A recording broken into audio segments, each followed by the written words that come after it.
What's up, guys and girls? My name is Gary Blackwood. Welcome back to the vlog here at the Hustler Casino. Third day of the LA Diaries. I have nuclear heat so far on this trip. I'm up $5,100 and that's just going to keep getting bigger and bigger because I am so confident that today will be another winning session. Let's get straight into the action. I'm about to jump into the game. We've got a big ass list of players that want to play. 5, 5, 10. Let's go.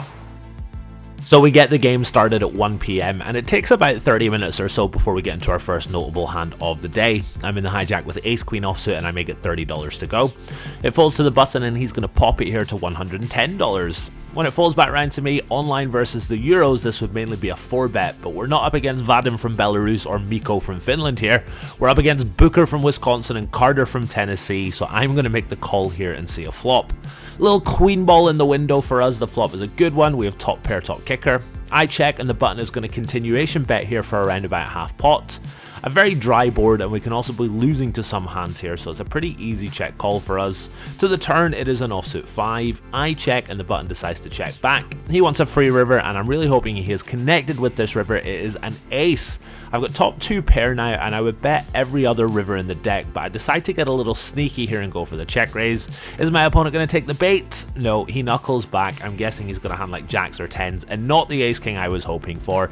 No harm done, a nice couple of $100 coming my way, and it's not long until we're tangling with the same guy again, when in the next hand the $20 straddle is on and the $40 straddle goes on as well. I'm in the cutoff and look down at ace deuce of hearts. I'm going to raise it up here, but the $40 straddle effectively makes the $1,500 stack 40 big blinds deep. Kind of feels like a tournament, so I come in with the min raise to $80. The $20 straddle calls and then the double straddle puts in the squeeze, but it's only to $240.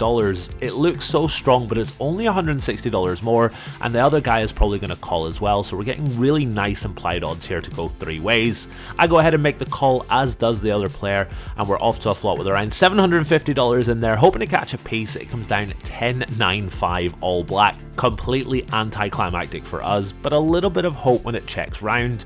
The turn is the jack of spades and the double straddle bombs it for $500. Both players are going to fold. No help there and down a couple of $100 so far today, but certainly nothing to complain about. It's still early in the session and things might be turning around for us when we pick up the best starting hand in poker.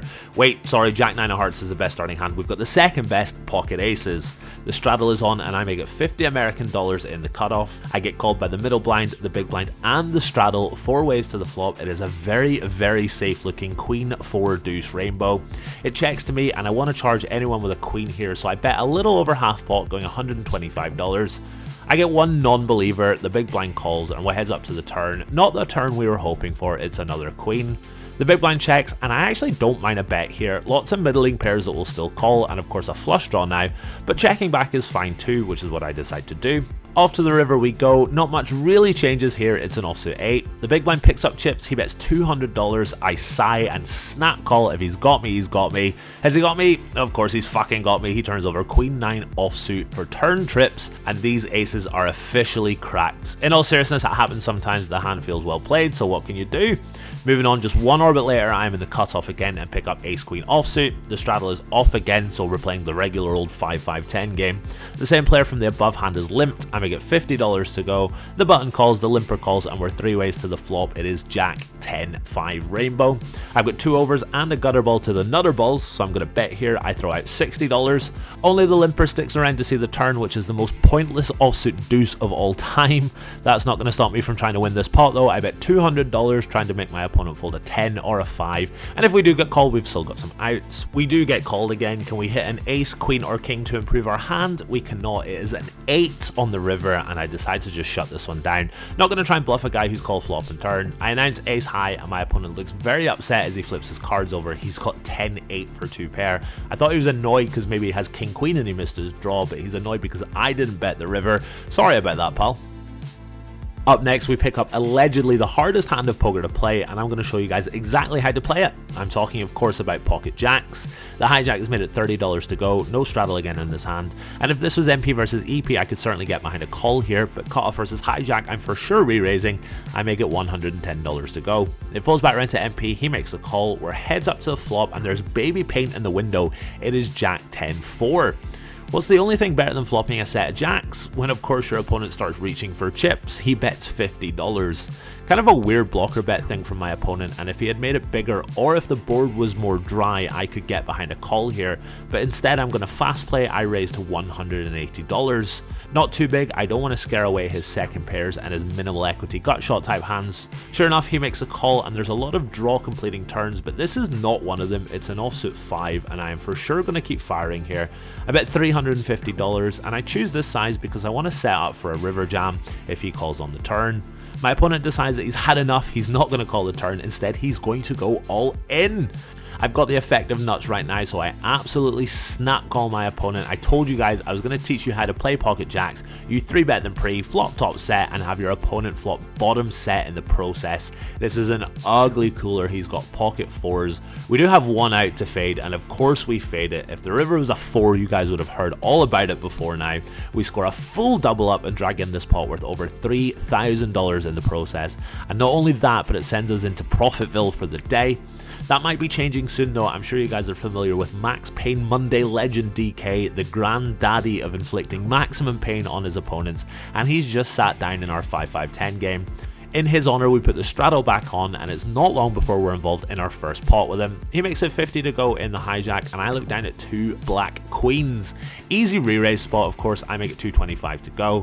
The straddle then cold calls the 225. He's normally a tight player, so I was a little surprised by this. And DK then moves all in for $1,200. An easy reshove spot for us with the queens. The straddle sighs and folds. Kind of happy to see that. We don't really want to go 3 ways here. And now we're running it twice for this pot worth almost $3,000.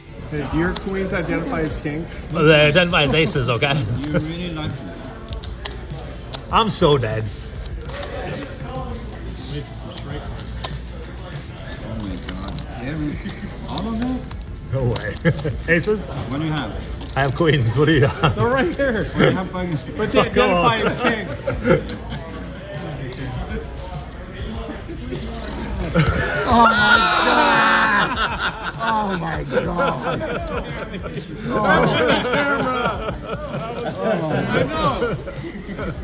To be honest, I kind of felt the slow roll coming, and in all seriousness, there's nothing malicious about this from this player. He just likes to have fun when he plays this game, and I really don't mind it. It's all part of the fun here in LA, and you never know, I might just get some revenge later on in the session. We've had aces so far today, we've had queens, we've had jacks, and we're about to complete the set with the Kardashians sliding into the hole for the first time today. This is a bit of a funky hand, try and keep up if you can.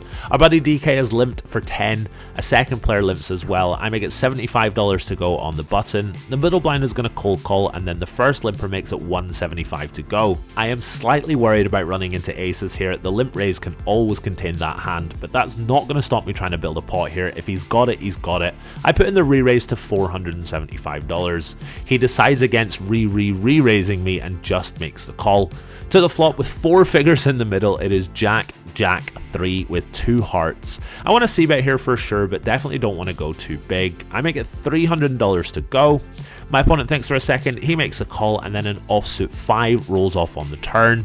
He then decides to lead into me for $300. I was a little surprised to see this, and I can definitely get behind raising or going all in here, but I decide to just call just in case he's got complete air. We want to let him blast off if he does. Heading to the river with 2k in there, praying for a clean one, as clean as you can get. A non-heart deuce rolls off. Some might say it's the brick of all bricks, and once again he bets into me for $450.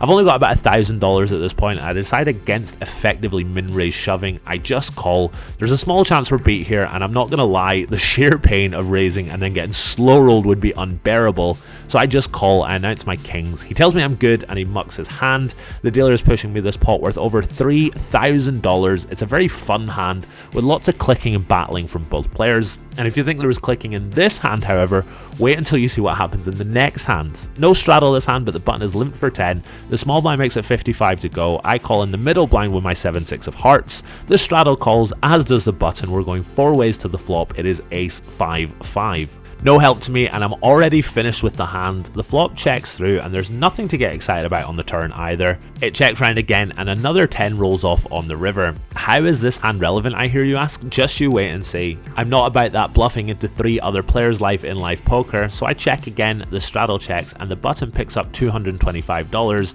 but then puts down a $100 chip, picks up a $5 chip, puts it back down again, and eventually bets $125. I'm sorry, but that just screams I'm going to bluff here, but I don't know what size to bet. The small blind who did the raising pre-flop and then checked twice on an ace-high board makes the call, and I decide I'm going to put both these guys in the blender here. I'm convinced the button has air and the small blind has got something like jacks or queens, so I raise to $400. The button sighs and snap folds, and the small blind starts to think for a little while. The longer he thinks, the more I think he might look me up, and sure enough, he does decide to make the call. I announce, "You win, nice hand," and proudly turn over my 7-6 suited.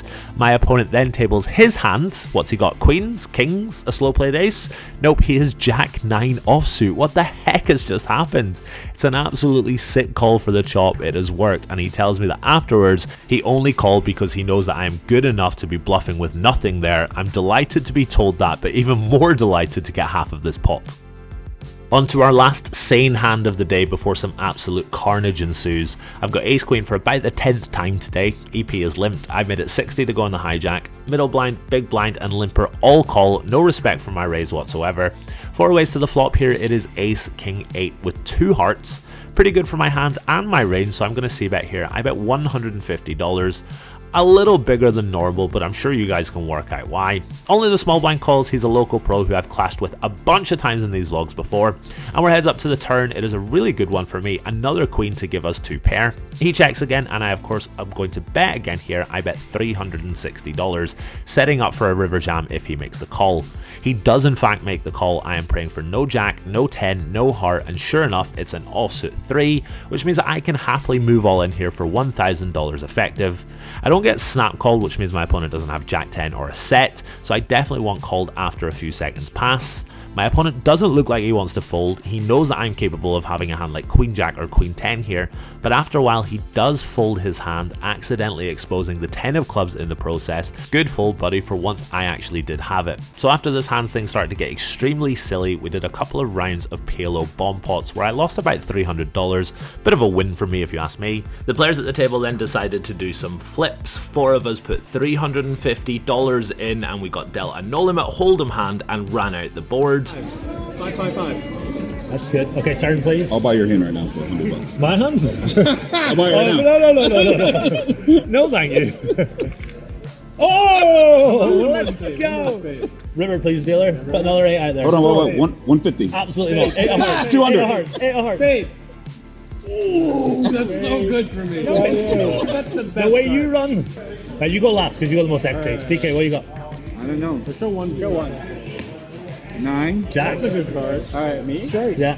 You're dead. I'm dead. You're dead. Nice hand, sir. Right, DK, you're next. This big.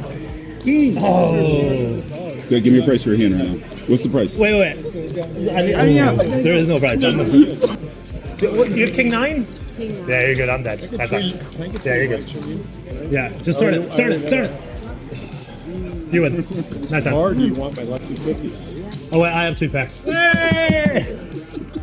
And when you held on to your hand. When you held on to your hand, I was just going to be shaded. A little bit of light-hearted revenge slow rolling my buddy DK there, all part of the game. I had only agreed to do 1 flip, but given I had won the first one, when the players asked if I would do a second one for $500, how could I say no? That's beautiful, isn't it? It is 400. Yeah, put an ace out there. That's why you let me know in person. Ace of hearts. Spade. Queen? Oh, that's so bad. Spade. Next to the button. Yeah. Okay, my ace is still good. That's pretty good. Yeah, it's not as good as my pair of aces though. Right, DK, you're up. Pocket 3. Pocket 4s. Do you think you win? Fucking dare. I have an ace. You have a 10. I win automatically. Is this your first time flipping? Oh my god, I have won 2 out of 2 4-way flips. What are the odds of that happening? The players at the table asked me to run it one more time. Naturally, given the way I'm running, I am in there like swimwear. One more time, dealer, let's go. Flop, please. Oh, look at that. flop, Billy's dealer. Ace in the window. Ooh. I mean, this is good. Yeah, this is good. Ace. Who has the ace of clubs? Is it me? Do I have the ace of clubs? Yeah, you River, please, dealer. Oh my god, he has enough. Oh, so close. You have to have 2 clubs. Shall I go first? Because I've won the last two. Yeah, So. you go first. Okay. Go slow. What if it's like Deuce. 10 ball. Third 10s. 10s and 2s. I need a deuce. Need a club, a deuce. Ooh, that's a good one. That's me. Hey, How much do you want to buy out don't for? look. Don't I look. don't trust my luck. Come Don't on. look. Who feels lucky? Did I win? Slow roll coming. Please, I need the 6. I need Queen the or a 16. club? Almost. Nice hand. Do I win again? Is that 3 in a row? Now I'm tilted. Oh my god, I have won again! 3 out of 3 flips coming my way. What is the point of grinding all day when I can just show up, win flips, and go home again? In all seriousness, after these degen flips and the PLO bomb pots, going back to playing 5-5-10 was just too boring for me. So after 10 minutes or so, I racked up, headed to the cashier, locking up a very nice winning day in the process. And that, guys and girls, is the end of the 3rd day of the LA Diaries. I played really ABC poker all day, was up about 1800. Then the table started to get a bit silly. We were doing silly flips, PLO, bomb pot rounds, stuff like that. Was only up about $700, and then we flipped $500 4 ways, 3 times. I won all 3 to book a very, very nice win for the day. I'm thinking of giving up poker and just spending my money flipping coins for a living, because apparently I'm really fucking good at it. But really happy to win 3 out of 3 sessions. And that's it for this episode. I'll be back tomorrow, and I'll be vlogging as well. I'll see you then. Take it easy.